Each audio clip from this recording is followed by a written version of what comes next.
और आइए बात करते हैं हम अपनी दिल्ली यानी कि एनसीआर की, उसके साथ साथ पूरे हिंदुस्तान की। क्या आप अपनी जिंदगी सिर्फ गंवाना चाहते हैं? क्या आप चाहते हैं कि बस पर्यावरण की वजह से आपकी जिंदगी के बहुमूल्य साल आपसे छीन लिए जाएं? दिल्ली और एनसीआर में रहने वाला हर व्यक्ति अपनी जिंदगी को 14 साल कम कर रहा है, कम से कम। आप इससे ज्यादा भी अपनी जिंदगी को कम होता हुआ देख सकते हैं। यानी कि अगर आप 70 साल तक जीवित रहने की सोच रहे हैं तो आप जीवित रहेंगे 56 साल ही। क्या ये आपके लिए काफी होगा? अगर नहीं तो फिर दिल्ली छोड़कर भाग जाइए, क्योंकि इसके अलावा और कोई रास्ता नहीं है आपके पास। दिल्ली और उसके आसपास के इलाके में प्रदूषण इस स्तर पर पहुंच चुका है कि अब यह स्थिति जानलेवा से भी आगे निकल चुकी है। अब हम रोज दिन मौत अपने फेफड़ों में डाल रहे हैं। देखिए,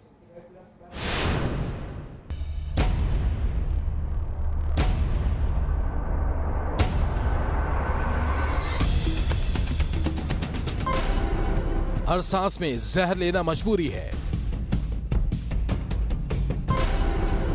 बच्चों के नाजुक फेफड़े बर्बाद हो रहे हैं। दिल्ली एनसीआर में हेल्थ इमरजेंसी है।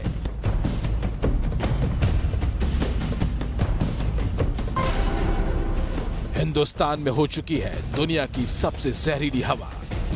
दिल्ली एनसीआर एक गैस चैम्बर बन चुका है। दिल्ली, नोएडा या कहें तो पूरा एनसीआर हांफ रहा है।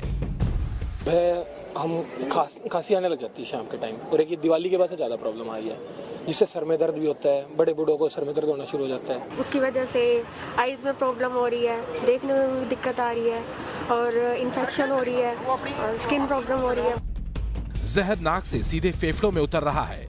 ये देश की धड़कन कहे जाने वाले इलाके में हेल्थ इमरजेंसी है। धुंध वाले इस अलार्म पर अगर संभले तो ठीक, वरना हालात का अंदाजा कुछ ऐसे लगा लीजिए। जिन शहरों के अंदर एयर पोल्यूशन ज्यादा रहता है, थ्रू आउट द ईयर रहता है, वहाँ की जो है ना डेथ रेट ज्यादा है। तो एयर पोल्यूशन में भी one of the cause and most certainly it will be one. Delhi NCR में शुक्रवार को दिन में भयंकर धुंध दिखी। शुक्रवार को सीजन की सबसे ज्यादा धुंध दर्ज की गई। एयर क्वालिटी खराब से आपातकालीन स्टेज में पहुंच गई। AQI कई जगहों पर 600 के पार चला गया। नतीजा ये हुआ कि पर्यावरण प्रदूषण प्राधिकरण यानी EPCA ने मौजूदा स्थिति को हेल्थ इमरजेंसी घोषित कर दिया है। EPCA ने उत्तर प्रदेश, हरियाणा और दिल्ली के मुख्य सचिवों को खत लिखकर कहा है कि हमें इसे सार्वजनिक स्वास्थ्य आपातकाल के रूप में लेना होगा, क्योंकि वायु प्रदूषण का सभी पर, विशेष रूप से हमारे बच्चों पर प्रतिकूल स्वास्थ्य प्रभाव पड़ेगा। नोएडा के एलिवेटेड रोड से ली गई तस्वीरों को देखकर जहरीली आबोहवा का अंदाजा आसानी से लगाया जा सकता है। और अब आपको बताते हैं कि दिल्ली एनसीआर में कहां कितना जहर यहां की हवा में देखा गया। सोनिया विहार AQI 743, शाहदरा 664, वजीरपुर 611, श्रीनिवासपुरी 593। इसके अलावा दिल्ली से सटे गाजियाबाद में AQI का स्तर 687 रहा, जबकि नोएडा में 646। इसमें कोई शक नहीं कि दिवाली के बाद दिल्ली एनसीआर की आबोहवा खतरनाक स्तर तक जा पहुंची है। लेकिन इसकी बड़ी वजह पराली जलाए जाने को बताया जा रहा है। पर्यावरण विभाग भी मानता है कि यूपी, हरियाणा, पंजाब के इलाकों में पराली जलाए जाने की वजह से हालात और भी ज्यादा बिगड़े हैं। हेल्थ इमरजेंसी को देखते हुए दिल्ली में सभी स्कूलों को 5 नवंबर तक के लिए बंद कर दिया गया है। नोएडा से सूरज अरोड़ा के साथ टीम न्यूज नेशन। प्रदूषण कैसे आपकी जिंदगी खुद आपके हाथ से छीनता चला जा रहा है, आइए जरा अब आपको समझाते हैं कि प्रदूषण कैसे आपके फेफड़ों को बेकार बनाता चला जा रहा है। हम आपके सामने भारत का नक्शा दिखाकर सबसे पहले यह बताना चाहते हैं कि कैसे आज से 5000 साल पहले हिंदुस्तान वो मुफीद जगह थी जहां पर सभ्यता पनप सकती थी। आप इस्लामाबाद, लाहौर, दिल्ली और ढाका का इस पूरे क्षेत्र को देखिए। यहां पर सबसे ज्यादा उपजाऊ जमीन थी, जिसके वजह से यहां पर वन का काफी बड़ा प्रसार था, और हिमालय का जो पूरा रेंज है वो दरअसल प्रोटेक्शन देता था ठंडी हवाओं से, जो कि चीन की तरफ से नीचे आ सकती थी। इसलिए पूरा एक हरित बेल्ट हुआ करता था। लेकिन उसके बाद हम मनुष्यों ने पर्यावरण के साथ जो खिलवाड़ किया बीते 200 साल में, उसने आज प्रदूषण की स्थिति इतनी खराब कर दी है कि आज हम खुद अपनी जान के सबसे बड़े दुश्मन बन चुके हैं। कैसे? ये देखिए गैंगटिक प्लेन यानी कि गंगा का प्रसार और उसके साथ साथ ब्रह्मपुत्र, ये दो नदियां जो कि इस पूरे इलाके को सिंचा करती थी। पानी का बहुत अच्छा उपलब्ध होने की वजह से यहां पर फसलों में कहीं कोई दिक्कत नहीं आती थी। लेकिन जैसे जैसे विकास हुआ, वैसे वैसे कंस्ट्रक्शन शुरू हुआ, वैसे वैसे प्रदूषण बढ़ता चला गया। और आज प्रदूषण क्या स्थिति में है, आइए अब आपको दिखाते हैं।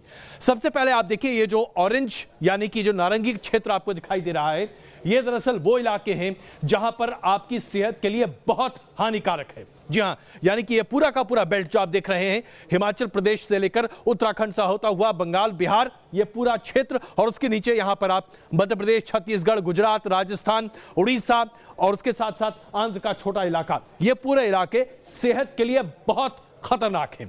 बेहतर इलाका क्या है हम आपको बताएंगे, लेकिन उससे पहले जरा देखिए ये वो इलाका जो आज सबसे ज्यादा पूरे हिंदुस्तान में प्रदूषण का केंद्र है। यानी कि अगर आप पाकिस्तान के इस्लामाबाद से बात करें तो लाहौर से होता हुआ ढाका तक का ये पूरा बेल्ट, इंडो गैंगटिक बेल्ट, आज ये बहुत बुरे हाल में है। आइए अब आपको बताते हैं इन इलाकों में रहने वाले लोगों को कि आज आप अपनी जिंदगी का कितना बड़ा हिस्सा गवा रहे हैं। सबसे कम अपनी जिंदगी का हिस्सा गवा रहे हैं वो लोग जो नीचे यानी कि दक्षिण भारत में केरल, तमिलनाडु और उसके साथ साथ कर्नाटक के कुछ क्षेत्र में रहते हैं। आप अपनी जिंदगी का 2 साल गवाते हैं। उसके बाद बात करते हैं नारंगी में क्षेत्र में रहने वाले लोगों के, छत्तीसगढ़, मध्य प्रदेश, राजस्थान और उड़ीसा, यहां पर रहने वाले लोग आमतौर पर अपनी जिंदगी के 7 साल गवाते हैं। लेकिन जो लोग इस लाल क्षेत्र में, लाल पट्टी में रह रहे हैं, यानी कि लाहौर से लेकर आप पंजाब, उसके बाद उत्तर प्रदेश, बिहार, उसके बाद पश्चिम बंगाल और फिर बांग्लादेश, यहां पर लोग अपनी जिंदगी के 10 साल गवा रहे हैं। और जो लोग लाहौर, दिल्ली और उसके आसपास के इलाके, कोलकाता और ढाका में रहते हैं, आप अपनी जिंदगी के 14 साल अपनी जिंदगी के पर्यावरण के भेंट चढ़ा रहे हैं। यानी कि अगर आप सोचते हैं कि आप 70 साल तक बहुत स्वस्थ जिंदगी जी सकते हैं, माफ कीजिएगा साहब, आपके पास सिर्फ 56 साल है। 14 साल अपनी जिंदगी के आप खत्म कर रहे हैं। वो तमाम लोग जो दिल्ली और एनसीआर में रहते हैं, हम सब लोग आज अपनी जिंदगी के 14 साल पर्यावरण को भेंट कर रहे हैं। क्या यही जिंदगी पाने के लिए हमने इतनी मेहनत और विकास की सीढ़ियां चढ़ी हैं?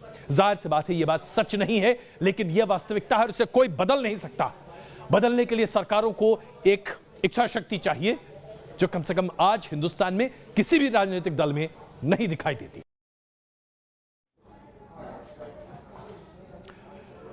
स्थिति लगातार खराब होती जा रही है, इसमें कहीं कोई दुविधा की बात नहीं है। और साथ ही साथ हम आपको ये बता दें कि अब सिर्फ बचाव के अलावा कोई रास्ता नहीं है।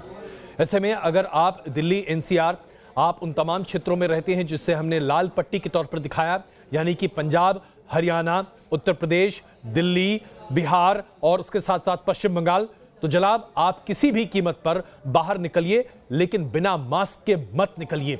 मास्क आपके लिए बहुत जरूरी है। अगर मास्क नहीं पहन रहे तो आप अपनी जिंदगी के साथ ठीक वैसा ही खिलवाड़ कर रहे हैं जैसे कि आप सड़क पर मोटरसाइकिल चला रहे हों लेकिन हेलमेट ना पहना हो।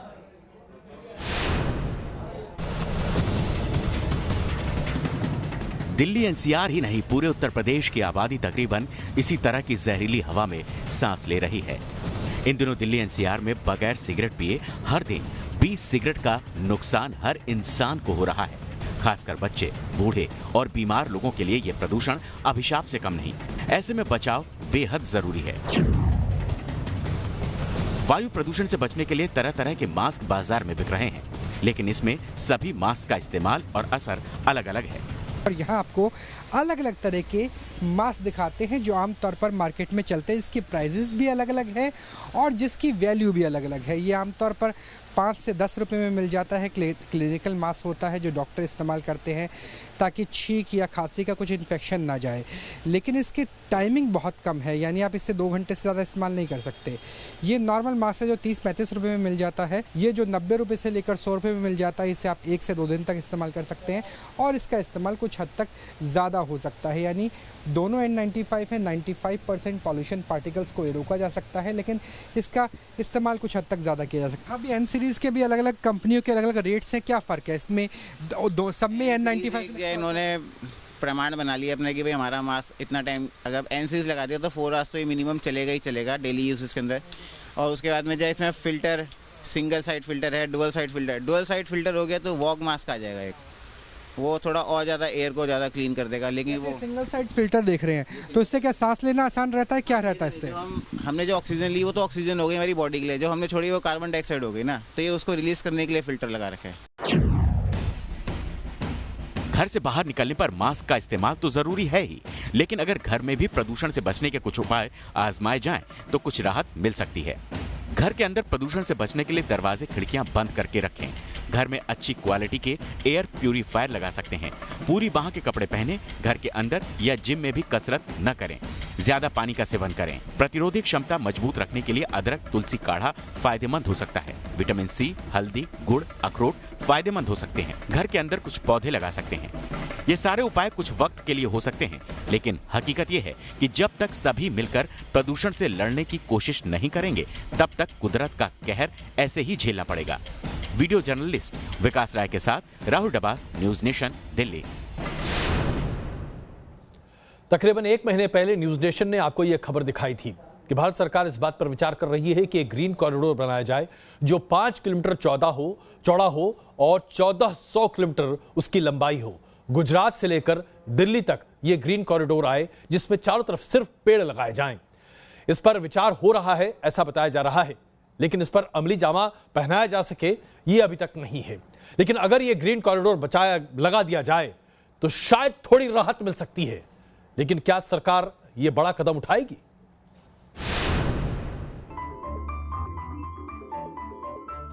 अगर सब कुछ प्लान के मुताबिक हुआ तो मुमकिन है कि 2030 तक आपको गुजरात से हरियाणा के बीच कुछ इस तरह का नजारा देखने को मिलेगा। ग्रेट ग्रीन वॉल ऑफ सहारा की तरह ही अब हिंदुस्तान में ग्रीन वॉल का ब्लूप्रिंट तैयार हो चुका है।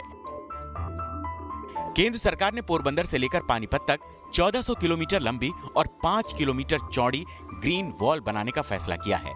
इस मेगा प्रोजेक्ट में अरावली हिल्स को कवर किया गया है और पानीपत तक फैली है। इस प्रोजेक्ट का लक्ष्य 2030 तक 26 लाख हेक्टेयर जमीन में मिट्टी कटाव होने से बचाना है। यह ग्रीन वॉल पश्चिम और पाकिस्तान से आ रही धूल भरी हवाओं को रोकने के लिए एक बैरियर का काम करेगी। इस ग्रीन वॉल को थार के रेगिस्तान के पूर्वी तरफ से बनाना शुरू किया जाएगा।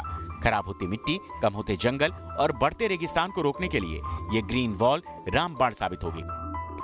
भारत में 96.4 मिलियन हेक्टेयर जमीन डिग्रेडेड कैटेगरी में आती है, जो कि भारत के कुल क्षेत्रफल का 29.3% है।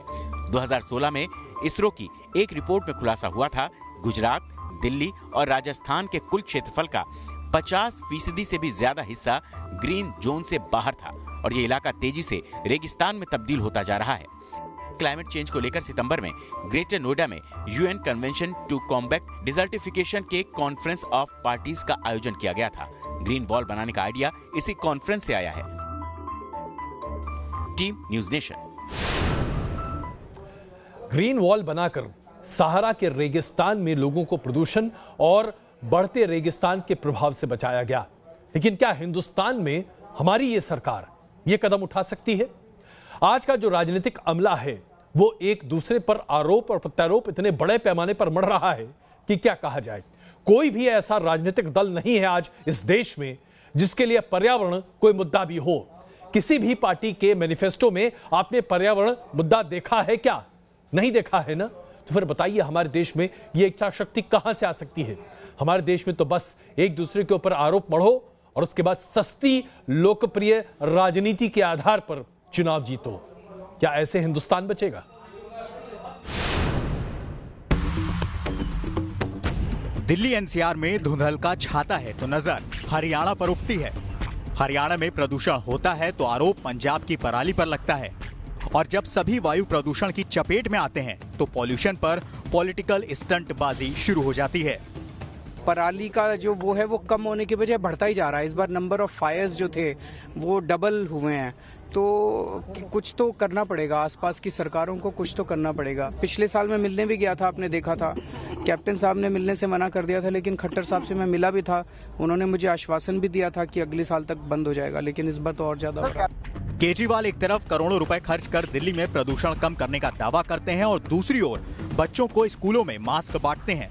इतना ही नहीं, खट्टर और कैप्टन अंकल को चिट्ठी लिखने के लिए भी उकसाते हैं। मास्क बंटवा रहे हैं हम लोग बच्चों के थ्रू। दोनों प्राइवेट और सरकारी स्कूलों के बच्चों को एक एक पैकेट दिया जा रहा है। सूबे सूबे सियासत बदलती है और सत्ताधारी दल की पहचान भी बदलती है, लेकिन हिंदुस्तान के नक्शे पर कोई एक सरकार नहीं जिसके घोषणा पत्र में प्रदूषण कोई मुद्दा होता है। जैसे पंजाब में, राजस्थान में, मध्य प्रदेश में, छत्तीसगढ़ में कांग्रेस की सरकार है, इनके लिए प्रदूषण कोई मुद्दा नहीं। हरियाणा में, हिमाचल में, यूपी में, झारखंड में बीजेपी की सरकार है, प्रदूषण इनका भी मुद्दा नहीं है। दिल्ली में आम आदमी पार्टी की सरकार है, लेकिन प्रदूषण उनके घोषणा पत्र में भी नहीं है। बिहार में जेडीयू सत्ता में है, प्रदूषण का इन्होंने नाम ही नहीं सुना। बंगाल में टीएमसी और ओडिशा में बीजेडी की सरकार है, प्रदूषण इनके लिए भी कोई मुद्दा नहीं है।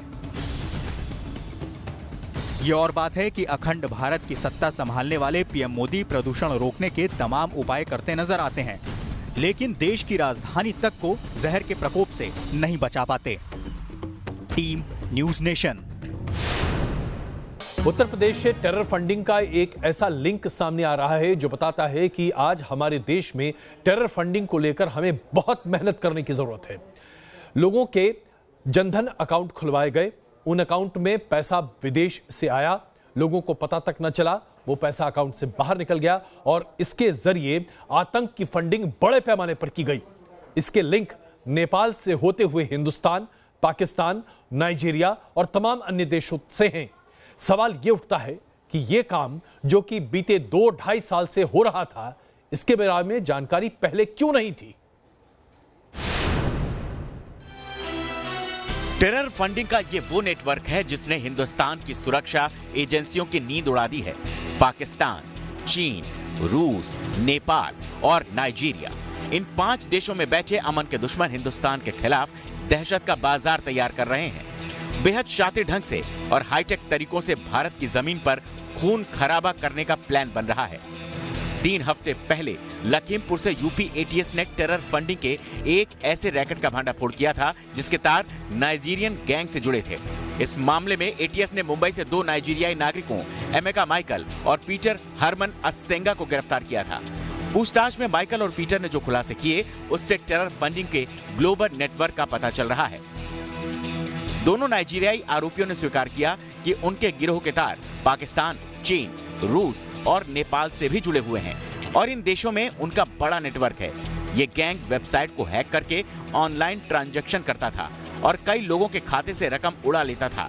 नाइजीरियन गैंग ने भारतीय बैंक के खातों से रुपए उड़ाने के साथ साथ नेपाली बैंक के खाते में भी 49 लाख रुपए उड़ाए। लखीमपुर से पकड़े गए उम्मेद, संजय, समीर और इराज नेपाली करेंसी को लेकर आते थे और भारत की सीमा पर कमीशन देकर नेपाली करेंसी को भारतीय करेंसी में बदला जाता था। करेंसी बदलने के इस खेल में संजय अग्रवाल नाम के शख्स की बड़ी भूमिका थी। माइकल और पीटर नेपाल बॉर्डर पर नेटवर्क चलाने वाले मुमताज की मदद से हिंदुस्तान में टेरर फंडिंग का काम करते थे।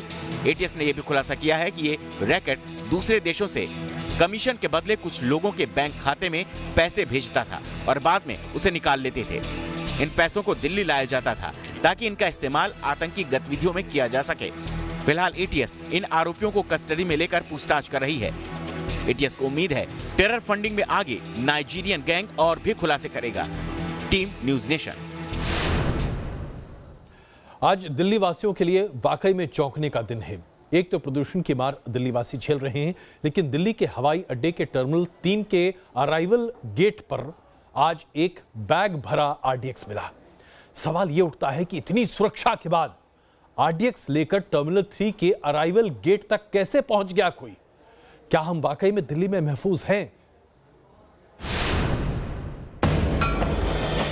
दिल्ली इंटरनेशनल एयरपोर्ट के टर्मिनल नंबर 3 पर यही वो जगह है जहां रात के 1 बजे सीआईएसएफ के जवान ने एक लावारिस बैग देखा था। लावारिस बैग मिलते ही पुलिस को सूचना दी गई। घंटे भर के अंदर डॉग स्क्वाड से लेकर बॉम्ब डिटेक्शन टीम मौके पर थी।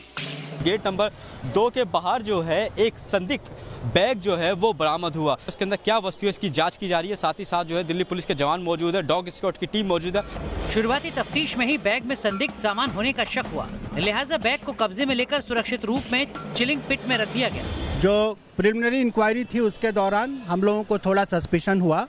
अभी तक हम आपको सिर्फ इतना बता सकते हैं कि यह बैग हमारे लिए एक सस्पेक्ट बैग है। बाद में सीआईएसएफ के बॉम्ब डिटेक्शन टीम की तफ्तीश हुई। संदिग्ध बैग के एक्सपर्ट ने तलाशी ली और फिर पता चला कि इस बैग में आरडीएक्स जैसा विस्फोटक ही था। डॉग ने ये सिग्नल दिया है कि उसके अंदर कुछ न कुछ संदेहास्पद और कुछ जो खतरनाक सामग्री विस्फोटक है उसके अंदर। डॉग ने सिग्नल दे दिया, सिग्नल दिया कि पॉजिटिव है कि इसके अंदर आरडीएक्स या दूसरा कोई विस्फोटक। हाँ, कोई भी विस्फोटक इसके अंदर हो सकता है। अब इसके आगे द्वारा फिर जो बीडीडीएस की टीम है वो अपने इक्विपमेंट अप्लाई करेगी, उसके बाद फर्दर जो जांच जारी रहेगी। इस पूरी घटना में हादसा तो टल गया, लेकिन बड़ा सवाल उठा कि आतंक के इतने खतरे और अलर्ट के बावजूद आखिर आरडीएक्स दिल्ली एयरपोर्ट तक कैसे पहुंचा। न्यूज नेशन ने सड़क पर होने वाली जांच प्रक्रिया का जायजा लिया। दिल्ली एयरपोर्ट की तरफ इंटर कर रहे हैं, किस तरह से गाड़ियों की चेकिंग होती है वो हम आपको दिखा दें। ये 3 वे ब्रेकर्स हैं जिसके माध्यम से पूरी गाड़ी गुजरती है। यहाँ से सीधा गाड़ी सीधे टर्मिनल यानी कि अराइवल और डिपार्चर पे पहुंचेगी। तो हम अराइवल पे ही पहुंचते हैं और देखते हैं कि आखिरकार वहाँ पे सिक्योरिटी किस तरह से तैनात है, मुस्तैद है कि नहीं। तो एयरपोर्ट में हम बाहर से अंदर की तरफ आ गए हैं। अब हम टर्मिनल T3 के अराइवल पर पहुँच गए हैं। बाहर से अंदर आने तक हमें 2 वे सिक्योरिटी दिखती है, जहाँ पे बैरिगेटिंग की गई है। एक जगह पे सीआईएसएफ की टीम दिखती है, दूसरी जगह पे एयरपोर्ट का लोकल स्टाफ दिखता है, लेकिन कहीं पर भी गाड़ियों की थॉरो चेकिंग नहीं की जाती है। साफ जाहिर है कि एयरपोर्ट के बाहर तक पहुंचने वाले वाहनों की दिल्ली पुलिस ठीक से चेकिंग नहीं कर रही है, क्योंकि संदिग्ध वाहन मिलने के बावजूद इस रास्ते से गुजरने वाले वाहनों की सघन तलाशी नहीं ली जा रही थी। दिल्ली में इतनी बड़ी घटना हो गई, लेकिन ना तो दिल्ली पुलिस की ओर से कोई बयान जारी किया गया और ना ही इतनी घोर लापरवाही पर कोई एक्शन होता नजर आ रहा है। हर्षा चंदवानी के साथ Rumanullah Khan, News Nation, Delhi. Israel की एक कंपनी के द्वारा निर्मित वायरस का इस्तेमाल करके फोन्स की हैकिंग बड़े पैमाने पर हो रही है। व्हाट्सएप ने इसकी जानकारी दी कि दुनिया भर के 1400 मोबाइल फोन की हैकिंग की गई और उसके जरिए उस मोबाइल फोन के यूजर का पूरा डेटा, सब कुछ, यानी कि आप जो फोन पर बातचीत करते हैं, जो मैसेजेस भेजते हैं, तमाम व्हाट्सएप या फिर टेलीग्राम जैसे एप्लीकेशंस यूज करते हैं, यहां तक कि आपका कैमरा जो हर पल आपकी तस्वीर लेता है, ये तमाम जानकारी हैक की जा रही थी। अब जब ये जानकारी सामने आ चुकी है तो अब लोग इसके प्रति चेतना सामने रख रहे हैं। लेकिन ये वायरस कैसे काम करता है, कैसे ये आपकी जिंदगी के तमाम राज निकाल लेता है, ये जानना आपके लिए जरूरी है। व्हाट्सएप पर इजराइल का जासूस पेगासस, जिसने चुपचाप उड़ाया लोगों का डेटा।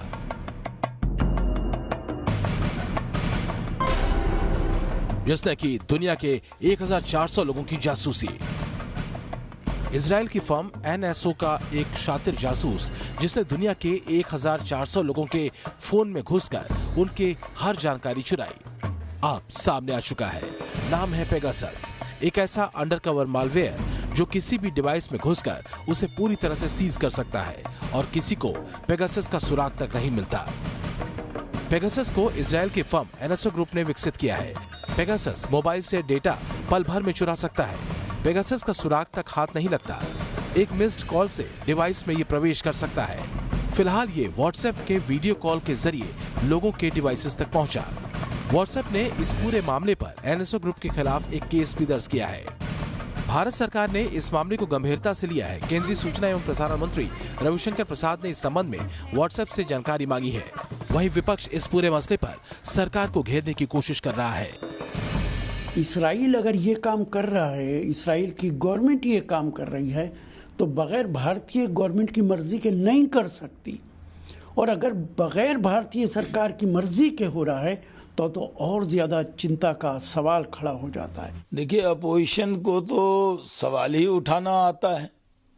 जब IT मिनिस्टर ने बयान दिया और कहा कि इसकी जो निजता का अधिकार है उसमें किसी को भी दखल देने की इजाजत नहीं देंगे, तो इसके बाद ये विषय पूरी तरह समाप्त हो गया। मालवेयर एक ऐसा सॉफ्टवेयर होता है जो धोखे से फोन या कंप्यूटर के अंदर पहुंचाया जाता है, कभी व्हाट्सएप पर मैसेज के जरिए तो कभी मेल में लिंक के जरिए। एक बार यूजर ने मैसेज या फिर लिंक को क्लिक किया नहीं कि मालवेयर फोन के अंदर पहुंच जाता है। फोन या कंप्यूटर के अंदर पहुंचते ही ये मालवेयर जानकारियां जुटाना शुरू करता है और फिर ये जानकारियां होस्ट सर्वर में भेज देता है। ये जानकारी किसी भी किस्म की हो सकती है, आपके दोस्तों से आपकी बातें, पति पत्नी के बीच की बातें, या फिर आपके फोन में मौजूद वीडियो या फोटो। मालवेयर फोन के जिस हिस्से में पहुंचेगा उसकी जानकारी हासिल कर लेगा। ऐसी निजी जानकारियां गलत हाथों में चली जाएं तो किसी इंसान की निजी जिंदगी तबाह हो सकती है। स्पाइंग की इस घटना के सामने आने के बाद सबसे ज्यादा असर व्हाट्सएप की इमेज पर पड़ा है और यही वजह है कि व्हाट्सएप ने $75,000 का मानहानि का केस इजराइल के एनएसओ ग्रुप पर किया है। इसके साथ ही एनएसओ पर कैलिफोर्निया के कई कानूनों के उल्लंघन का भी आरोप है। Team news nation. और आइए बात करते हैं महाराष्ट्र की सियासत की। ऐसा लगता है कि भारतीय जनता पार्टी और शिवसेना इस बात पर तैयार ही नहीं हो पा रहे कि मुख्यमंत्री कौन बनेगा, बीजेपी का या शिवसेना का। शिवसेना अपनी मांग पर अड़ी है और आखिरकार क्यों ना अड़े। शिवसेना जानती है कि यही मौका है जब सबसे ज्यादा बार्गेनिंग की जा सकती है और भारतीय जनता पार्टी को झुकाया जा सकता है, नहीं तो फिर दोबारा यह मौका मिलेगा नहीं। तो अब यह ड्रामा लंबा चलेगा, देखिए। मत पालिए अहंकार को इतना, वक्त के सागर में कई सिकंदर डूब गए। ये ट्वीट शिवसेना नेता संजय राउत का है और मसला वक्त का ही तो है और वक्त बड़ा सख्त होता है। तभी तो शिवसेना नेता संजय राउत ने ताल ठोक दी। मैं इतना ही कहूंगा, अगर शिवसेना चाहे, अगर शिवसेना ने ठान ली तो महाराष्ट्र के हित के लिए, स्टेबल गवर्नमेंट के लिए शिवसेना आवश्यक बहुमत जुटा सकती है। महाराष्ट्र की महाभारत में बीजेपी सीएम पद पर अटकी है तो शिवसेना 50-50 के फॉर्मूले पर। शिवसेना ने तो धमकी भरे अंदाज में ये तक कह दिया कि महाराष्ट्र में सीएम तो शिवसेना का ही बनेगा। तो वहीं बीजेपी नेता ने कार्टून के जरिए जवाब दिया, आखिर तुझे आना है, जरा देर लगेगी। महाराष्ट्र के सत्ता संग्राम को लेकर दिल्ली तक हलचल बढ़ गई। महाराष्ट्र कांग्रेस के नेताओं ने दिल्ली में सोनिया गांधी से मुलाकात की। हालांकि कांग्रेस नेता अशोक चौहान ने शिवसेना के साथ किसी भी समझौते से इनकार किया। विकल्प खुले में आप लोग, अगर आप लोग पास ऑफर आते हैं तो? नहीं, मैं आज इसके बारे में कुछ, जैसे Congress leadership is only waiting and watching the situation, ऐसा कोई फैसला नहीं किया है। दरअसल गुरुवार को शिवसेना नेता संजय राउत ने एनसीपी प्रमुख शरद पवार से मुलाकात की थी और उसके बाद से अब तक महाराष्ट्र की सत्ता की घमासान में थोड़ा संभल कर बोल रही शिवसेना अचानक ज्यादा आक्रामक हो गई। आपने कहा कि मुख्यमंत्री आपका होगा और इसका आधार यही है कि शरद पवार से मुलाकात में कुछ पॉजिटिव इंडिकेशंस आपको मिले। देखिए, जब भी मैं शरद पवार साहब से मिलता हूँ या कोई भी मिलता है तो उनको हमेशा राजनीति में, सामाजिक कार्यों में एक पॉजिटिव इंडिकेशन मिलता है, बड़े नेता है। हालांकि एनसीपी नेता नवाब मलिक ने ये दावा किया है कि अगर बीजेपी शिवसेना सरकार बनाने में विफल रही तो एनसीपी सरकार बनाएगी। अगर पटेल पे सरकार गिर जाती है तो पर्याय सरकार बनाना हमारा कर्तव्य होगा, हम पर्याय सरकार बनाने का प्रयास करेंगे। फिलहाल जो हालात हैं वो महाराष्ट्र की मौजूदा महाभारत के अंतिम अध्याय के तो नहीं लगते। अभी रार और तकरार जारी है। सत्ता के सूत्र से आगे बढ़कर सत्ता के संकल्प तक बात पहुंच चुकी है। सवाल यही है कि वक्त की ये शय क्या महाराष्ट्र की सियासत में सत्ता की ब्रांड न्यू तस्वीर लेकर आएगी। Team news nation. बिहार के हाजीपुर में एक सांड का गुस्सा देखने को मिला है। बीच सड़क पर सांड ने अपना गुस्सा कार पर बाहर निकाला है। सांड ने सड़क पर खड़ी एक कार को कैसे पलटा, जरा इन तस्वीरों में देखिए। ये देखिए, सांड को गुस्सा आया, गाड़ी खड़ी थी सामने और सांड ने क्या तमाशा किया। इसे कहते हैं कि चाहे कुछ भी हो जाए, सांड के गुस्से के सामने कोई टिक नहीं पाता। गाड़ी की भी धज्जियां उड़ा दी है सांड ने।